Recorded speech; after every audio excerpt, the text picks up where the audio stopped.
तो हम बात कर रहे थे हाइड्राइड के बारे में।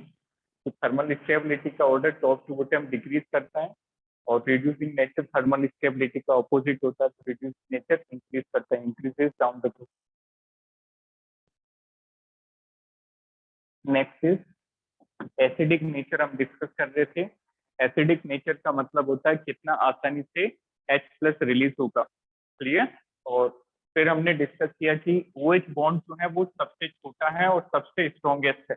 इसका मतलब यहाँ से हाइड्रोजन निकलना टफ होगा। तो इसका मतलब जैसे जैसे हम नीचे जाएंगे तो हाइड्रोजन की डोनेटिंग टेंडेंसी, अवेलेबिलिटी इंक्रीज होती रहेगी। That means top to bottom acidic nature increase. तो right down acidic nature increases down the group. Next एक और क्वेश्चन लिखें, right down. Compare the boiling point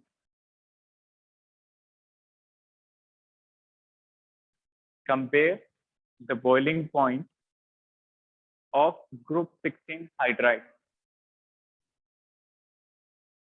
Compare the boiling point of group 16 hydride. बताइए क्या order होना चाहिए। Group 16 की जो हाइड्राइड हमने लिखी, that is from H2O to H2PO. What is correct order of boiling point? सबसे ज्यादा H2PO का बिल्कुल सही है, बट फिर से वही एक्सेप्शन वाली बात होगी। H2O के अंदर क्या प्रेजेंट होता है? Hydrogen bond. क्लियर। तो देखो नॉर्मल ऑर्डर जो होता है बेटा टॉप टू बॉटम इंक्रीज करता है बॉइलिंग पॉइंट, क्योंकि मॉलिक्यूलर वेट इंक्रीज होता है। मॉलिक्यूलर वेट इंक्रीज होने के कारण फोर्सेस इंक्रीज होती है। फोर्सेस इंक्रीज होने के कारण बॉइलिंग पॉइंट बढ़ता है। बट मॉलिक्यूलर वेट से भी ज्यादा डोमिनेटिंग होती है हाइड्रोजन बॉन्डिंग। क्लियर। और जो किसमें प्रेजेंट है? H2O के अंदर। तो if we talk about boiling point order, तो बॉइलिंग पॉइंट डिपेंड करता है दो फैक्टर पे। सबसे पहले आपको प्रायोरिटी देनी है, हाइड्रोजन बॉन्ड होगा तो बॉइलिंग पॉइंट सबसे ज्यादा होगा। In case of hydrogen bond boiling point will be highest, और हाइड्रोजन बॉन्ड नहीं होगा तो फिर मॉलिक्यूलर वेट से चेक करेंगे। Then boiling point is directly proportional to molecular weight. Then अब बात करें ग्रुप 16 की, H2O, H2S, H2Se, H2Pe and H2PO।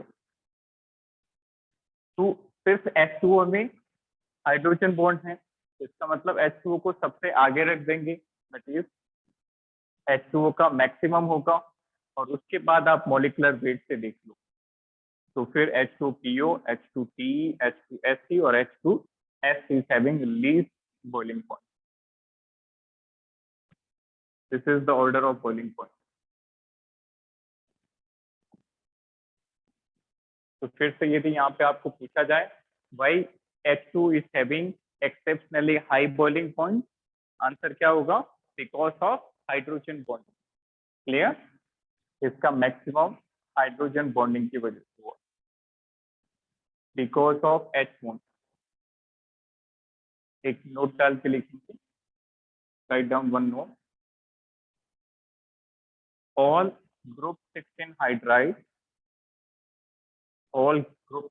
hydrides react with oxygen to form dioxide. Read this statement. All group 16 hydrides, जो group 16 के सारी hydride हैं वो oxygen के साथ रिएक्ट करके क्या बनाएंगी? डाइऑक्साइड। एक्सेप्ट वाटर, वाटर को छोड़, एक्सेप्ट वाटर, एक्सेप्ट H2O। इसका मतलब हुआ कि जब हम इनकी रिएक्शन ऑक्सीजन से कराएंगे, when we will allow this hydride to react with oxygen, it will form H2O and will form dioxide, sulfur का dioxide SO2 gas. This is the meaning of statement. उसका मतलब वाटर को छोड़ के सभी dioxide बनाएंगे। मान लो हम H2 की रिएक्शन कराएंगे तो क्या बन जाएगा, SiO2, H2Te से PeO2 और H2PO से PoO2। Next write down, next is reactivity towards oxygen.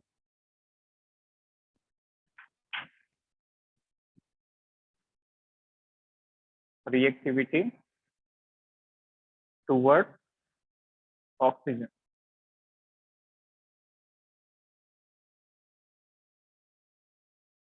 Oxygen reactivity, तो बेटा ये ऑक्साइड बनाएंगे ऑक्सीजन के साथ और ऑक्साइड बनाएंगे MO2 and MO3,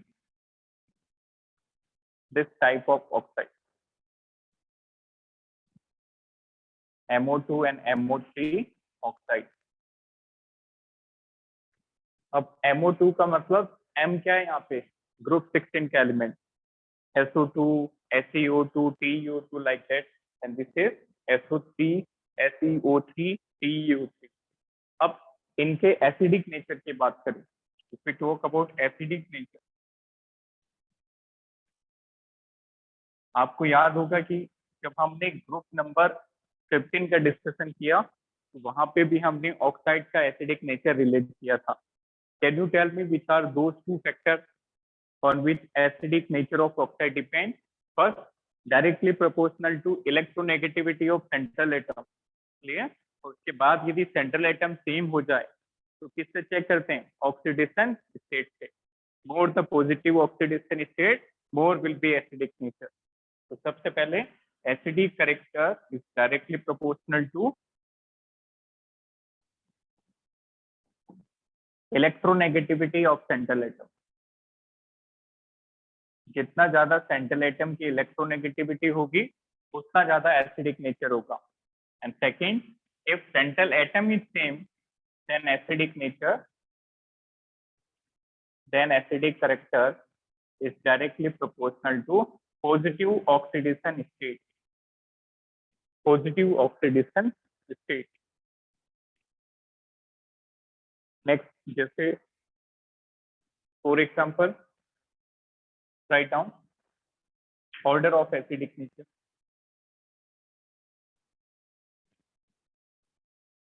order of acidic nature, SO2, SeO2, TeO2, PoO2। what is correct order of acidic nature?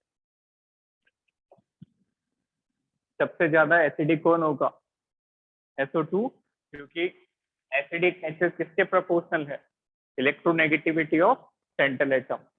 जितनी central atom की इलेक्ट्रोनेगेटिविटी ज्यादा होगी उतना ज्यादा एसिडिक नेचर होगा। तो यहाँ पे central atom sulphur, selenium, tellurium, polonium. Sulphur की सबसे ज्यादा होती है, टॉप टू बॉटम इलेक्ट्रोनेगेटिविटी क्या होती है, डिक्रीज।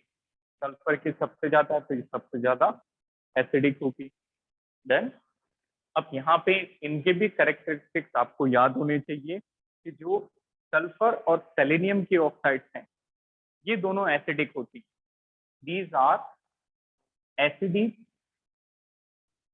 And water soluble.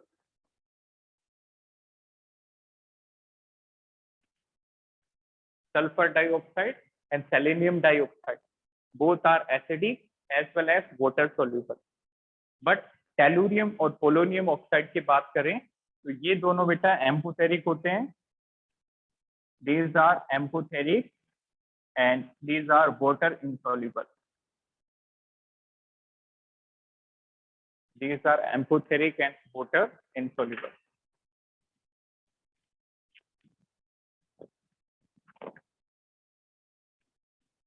तो जैसे आपको SO2 और SO3 का एसिडिक नेचर पूछा जाए तो आंसर क्या होगा,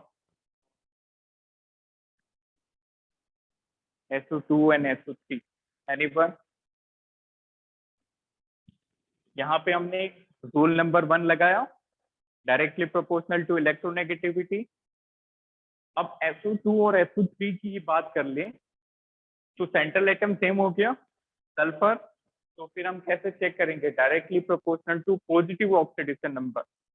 SO2 में बताओ क्या ऑक्सीडेशन होगा, +4 और SO3 के अंदर +6, तो which is more acidic? +6 SO3। Clear? तो यदि सेंट्रल एटम अलग हो तो रूल 1 से चेक करेंगे, और सेंट्रल एटम सेम हो गया तो फिर चार्ज देखेंगे।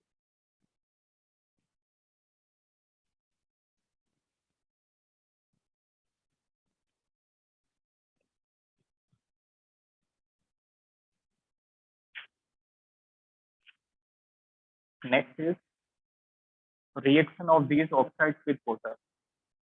How these oxides interact with water? जैसे SO2 को वाटर में डाल दें, पानी में डिसोल्व करें, SO3 को डिसोल्व करें, और FeO2 को complete this reaction. Just combine them, add करो।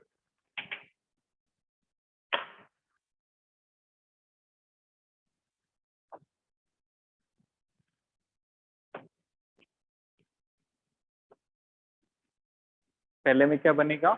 H2SO3 sulphurous acid, sulphurous acid. In second H2SO4, clear? Add कर दो, just add them, that would be H2SO4, sulfuric acid।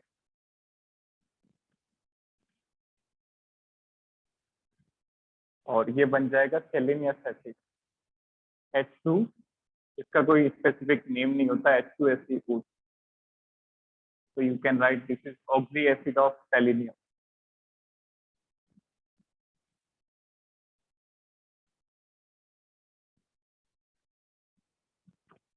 Oxy acid of selenium, clear? तो oxide के अंदर आपको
ठीक है, चलिए देख,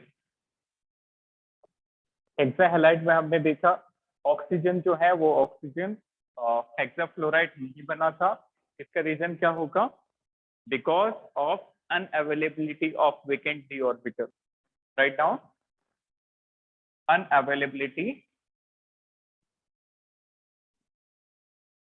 ऑफ वेकेंट डी ऑर्बिटल।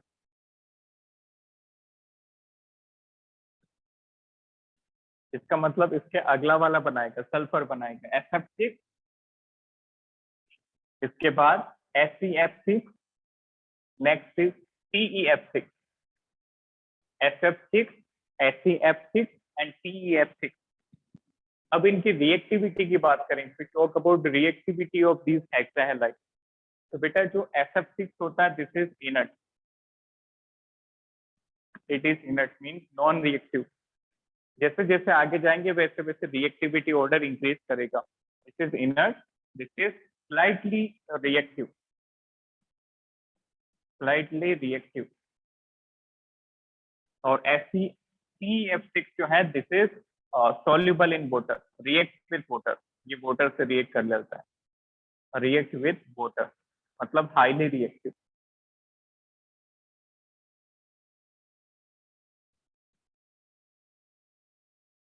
तो सबसे पहले हमने हेक्साहेलाइड डिस्कस किया, उसमें MF6 बनेगा, ऑक्सीजन नहीं बनाएगा. एंड वन मोर थिंग याद रखना बेटा, जो हेक्साहेलाइड्स होती है this is only possible with fluorine. इसके अलावा जो हेलोजन है वो हेक्साहेलाइड नहीं बनाएंगे. दैट मीन्स यदि आपको कोई एग्जामिनर पूछे HCl6 एग्जिस्ट करेगा, नो. रोटेट, तो राइट डाउन, नोट करके लिखें.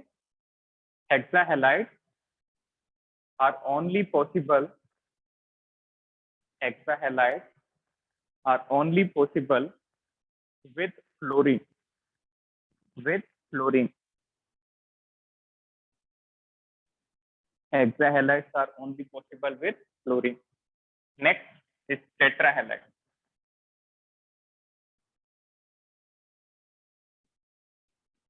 Next is tetrahalide. टेट्राहेलाइड भी मेनली फ्लोरीन के साथ ही बनती हैं. जैसे सबसे पहले बात करें ऑक्सीजन की, बताओ OF4 बनेगा?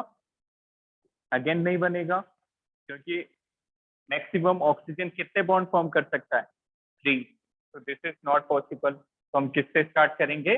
SF4 से. First is SF4, SeF4 and this is TeF4. SF4, SeF4 and next is TeF4. तो इनका फिजिकल स्टेट की बात करें तो सल्फर हेक्साफ्लोराइड होता है बेटा gas, SeF4 is a liquid while TeF4 is a solid. So can you explain this trend, why there is difference in their physical state? Anyone? SF4 gas क्यों है, SeF4 liquid क्यों है और TeF4 is solid? How you will explain? Top to bottom जाने पे क्या बढ़ता है? Molecular mass. और मॉलिक्यूलर मास बढ़ने से क्या इंक्रीज होता है? वांडरवॉल फोर्सेस. और फोर्सेस इसका मतलब सबसे ज्यादा फोर्स किसमें है? TeF4 में. इसीलिए TeF4 क्या है? सॉलिड. और सबसे कम फोर्सेस किसमें है? SF4 में. और इसीलिए SF4 क्या है? Gas. So this is the reason. So you can say van der Waals forces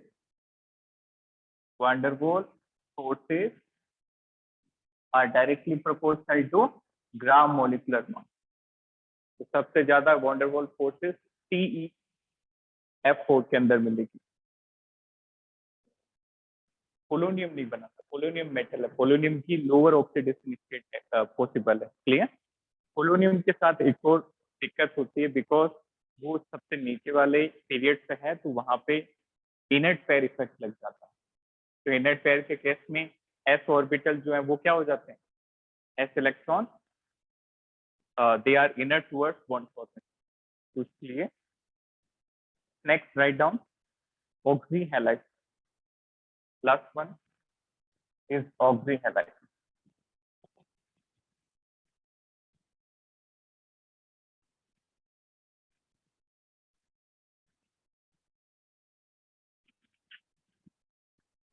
last is oxy halide.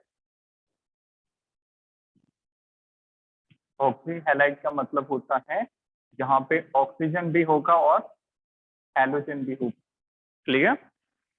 Those compound in which oxygen is present along halogen. This is meaning of oxyhalide. तो sulphur और selenium सिर्फ दो ही oxyhalide बनाते हैं. Sulphur and selenium form ऑक्सीहैलाइड.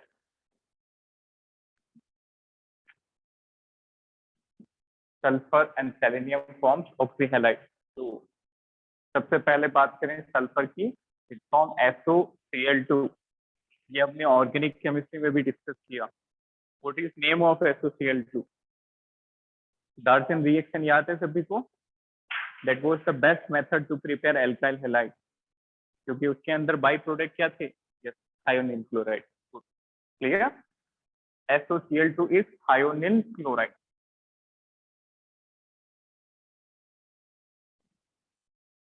अच्छा, इसी से रिलेटेड बेटा एक और कंपाउंड जो है वो कंफ्यूज करता है। ये SOCl2 है, मान लो SO2Cl2 आ जाए, इसको कहते हैं sulphuryl chloride. quoted SOCl2 is thionyl and SO2Cl2 is sulfuryl.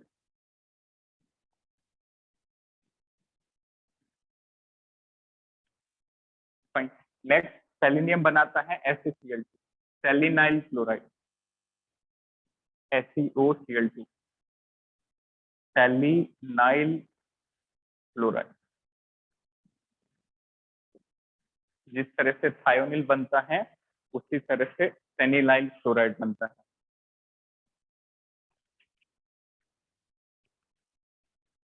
Next is reaction of SOCl2 with water. बताइए क्या प्रोडक्ट बनेगा? SOCl2 with water. Try by yourself, बताओ क्या फेवरेबल प्रोडक्ट बन सकते हैं?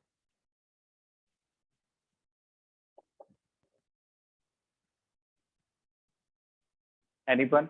What may be the favourable product? सोचो क्या रिलीज हो सकता है? Very simple. Yes, HCl। Very good. HCl के अलावा? वैसे तो रिएक्शन याद ही रखनी होती है, बट इसमें आप बताइए, सजेस्ट करिए क्या रिलीज हो सकता है? SO2। Very good, HCl with SO2। बहुत बढ़िया। तो ऐसे आप अपने से इच्छा, अपनी इच्छा से रिएक्शन मत बनाना। क्लियर? आप रिएक्शन को बैलेंस कर सकते हो, but you can't predict the product by simply seeing the substrate. Substrate देख के प्रोडक्ट नहीं बता सकते, but your prediction is absolutely correct. HCl, two molecules of HCl along one molecule of F. So sulfuryl chloride on hydrolysis will form HCl along SO2. Clear? तो ये discussion हो गया बेटा ग्रुप 16 की केमिकल प्रॉपर्टीज का। Clear? Now we are going to discuss the element of group 16 along compounds of group 16. तो बताओ पहला एलिमेंट कौन सा होता है ग्रुप 16 का? ऑक्सीजन। तो सबसे पहले हम ऑक्सीजन के मेथड ऑफ प्रिपरेशन और प्रॉपर्टीज डिस्कस करेंगे। देन आफ्टर ऑक्सीजन के कंपाउंड। तो right down di oxygen. Next is oxygen.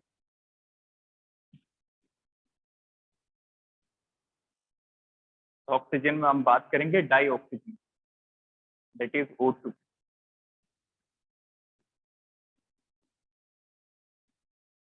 O2 structure की बात करें तो ऑक्सीजन ऑक्सीजन पे डबल बॉन्ड होता है, और साथ ही हर एक ऑक्सीजन पे दो दो लोन पेयर।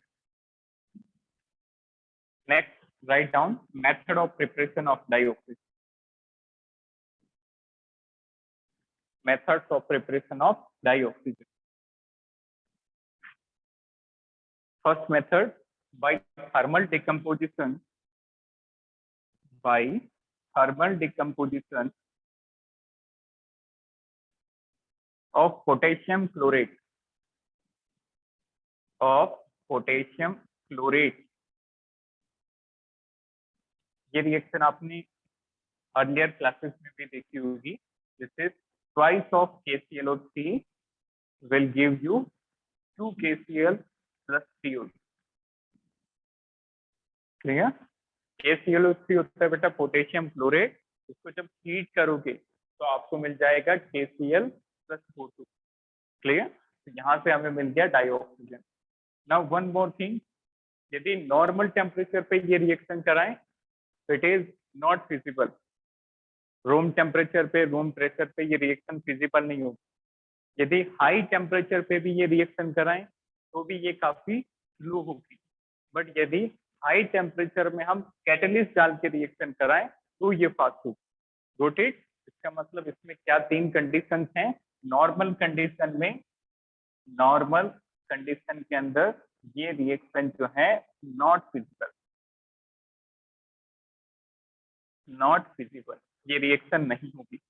जब आप टेम्परेचर हाई करोगे, if we took a high temperature condition, then this reaction is possible, but the speed of this reaction is very slow.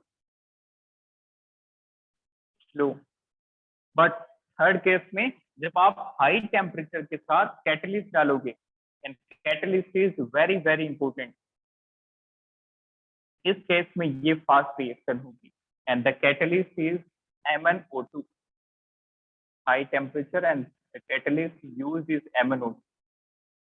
और हाई टेम्परेचर की वैल्यू आप लिख सकते हो, that is around 250 degree centigrade, 250 degree, like that. तो ये तीनों condition आपको पता होनी चाहिए. नॉर्मल कंडीशन में रिएक्शन नहीं होगी. रिएक्शन कराने के लिए आपको हाई टेम्परेचर और साथ ही साथ MnO2 मैग्नीज डाइऑक्साइड कैटलिस्ट डालना पड़ेगा. This is important. Next some other method, write down. Next is the decomposition of oxide. Write down. Second method, by thermal decomposition of oxide. By thermal decomposition of oxide. तो कुछ ऐसी oxides होती हैं बेटा जो unstable होती हैं, less stable होती है, तो उनको हम हीट करके क्या कर सकते हैं, डिकम्पोज कर सकते हैं. और ऑब्वियसली जब ऑक्साइड डिकम्पोज होगी तो प्रोडक्ट क्या मिलेगा, ऑक्सीजन. तो कंप्लीट दिस रिएक्शन, ये आप खुद से ट्राई करिए. HgO, Ag2O, Pb3O. ऊपर के दोनों एलिमेंट मेटल तक रिड्यूस हो जाएंगे और ऑक्सीजन यूज करेंगे. MnO2 भी लिख सकते हो, इतना इंपॉर्टेंट नहीं है Mn वाला.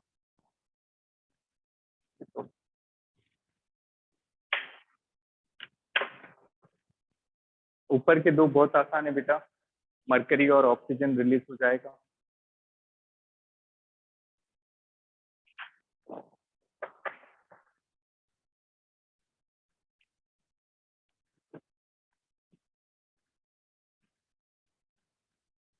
देखा सभी ने.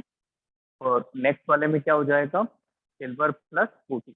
और उसके अगले वाले में देखिए, HgO will give you Hg plus O2. Balancing कर सकते हैं, हाफ O2, एक ही ऑक्सीजन है तो इधर हाफ लगा, Hg plus half O2. Next is Ag2O. So it is twice Ag plus half O2. Third one is Pb3O4. यहाँ पे थोड़ा इंपॉर्टेंट है, ये Pb में कन्वर्ट नहीं होगा, it will convert it to PbO along oxygen. And number 4, this will form MnCO4 along O2. Note it down. तो पहला मेथड था from potassium chlorate. Second method from oxide. Third method some other general method. Write down. By thermal decomposition of compound.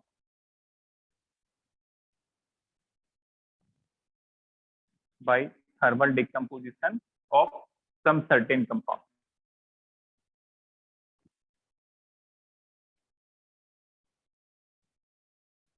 By thermal decomposition of some certain compound. अब ये जो certain compound है, ये देखो क्या क्या है, sodium nitrate, potassium dichromate, potassium permanganate and hydrogen peroxide.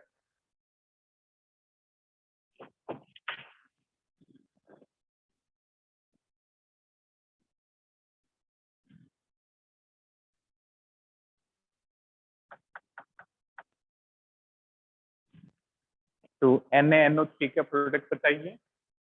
NaNO3 sodium nitrate जो होता है, this is very important, it will form sodium nitride and release oxygen gas. तो NaNO3 का NaNO2 बन जाएगा और ऑक्सीजन गैस रिलीज हो जाएगी.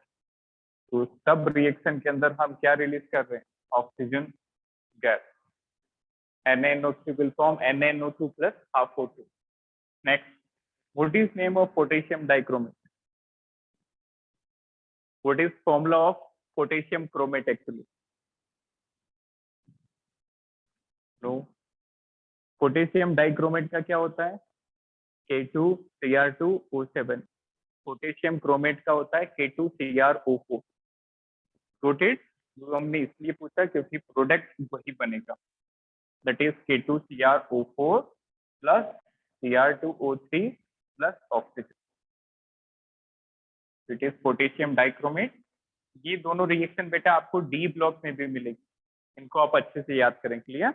इन d block we will discuss this compound in detail. तो ये कंपाउंड है potassium dichromate.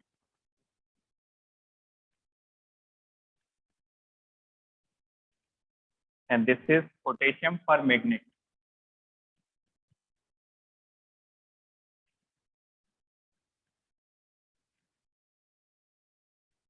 Potassium dichromate, potassium permanganate. Now KMnO4 बनाएगा K2MnO4 plus MnO2 plus oxygen gas, like that. तो तीनों दोनों कंपाउंड में आप देख पा रहे हो एक सिमिलरिटी है. एक सॉल्ट बन रहा है, साथ ही साथ एक ऑक्साइड और एक ऑक्सीजन गैस. यहाँ पे भी एक salt, one oxide and oxygen gas. अब ये जो K2MnO4 बना, this is known as potassium manganate. KMnO4 is potassium permanganate and K2MnO4 is potassium magnate. Plus hydrogen peroxide will decompose H2O and oxygen. Hydrogen peroxide will form H2 along oxygen.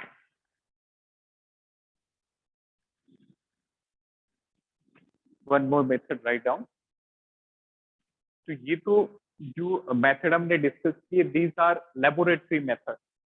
जब हमें कम amount में oxygen required होगा तो हम इन method को use कर सकते हैं. क्लियर? बट यदि आपको इंडस्ट्रियल लेवल पे बहुत ज्यादा अमाउंट, बल्क अमाउंट यदि रिक्वायर्ड होगा, तो you are having some certain method. तो can you suggest any other method?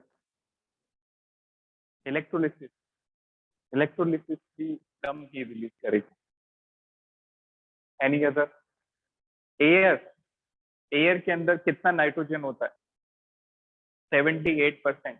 और एयर के अंदर ऑक्सीजन कितना होता है? 20 और 21%. इसका मतलब एयर का 21% is too large. Got it? So write down. Next is industrial method.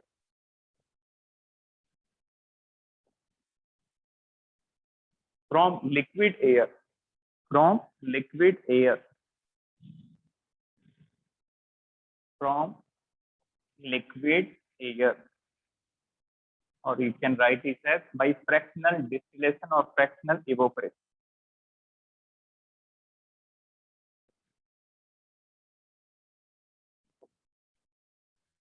By fractional evaporation. Got it? तो ये ऑक्सीजन के मेथड ऑफ प्रिपरेशन है. तो ओवरऑल हमने इनको 4 कैटेगरी में डिवाइड किया. सबसे पहले हमने पोटेशियम क्लोराइड से बनाया. सेकेंड हमने किससे बनाया? ऑक्साइड से. Third by the decomposition of certain compound.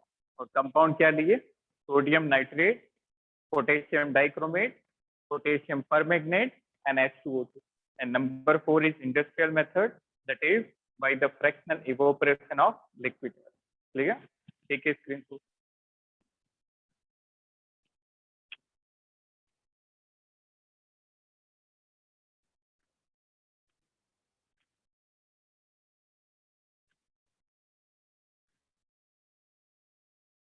चलिए यहाँ से हम नेक्स्ट क्लास में कंटिन्यू करेंगे. क्लियर? तो नेक्स्ट क्लास में हम ऑक्सीजन की फिजिकल प्रॉपर्टीज और रिएक्शन देखेंगे. Thank you. Have a nice